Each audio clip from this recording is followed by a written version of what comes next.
জয়গুরু। আমি যে বিষয়ের উপরে বলবো সেটা হচ্ছে লাইফস্টাইল।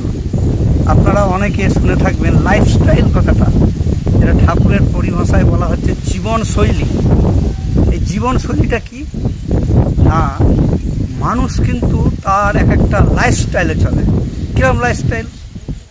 তার মানে এটা তার নিজ বৈশিষ্ট্য বলতে পারেন। কীরকম বৈশিষ্ট্য? তাহলে দেখা গেল যে আমার বৈশিষ্ট্য, দেখা গেল যে লোকের সঙ্গে আমার দুর্ব্যবহার করা বা ইত্যাদি ইত্যাদি করা, এটা কিন্তু আমার জীবনের লাইফস্টাইল নয়।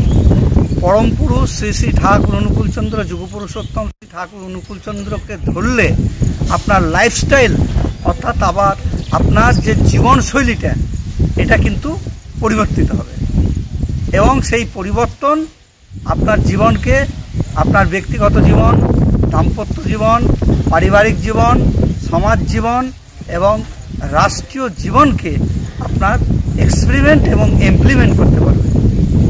এইটা জীবনশৈলীটাকে আপনার করতে পারবে, এটা আপনাকে পরিবর্তন আনতে পারে। আর এই পরিবর্তন যখনই আপনার জীবনে আসবে তখন আপনি কি করবেন? আপনি কিন্তু ইষ্টমুখী হবেন। সেই জন্যে জীবনশৈলীটাকে করতে গেলে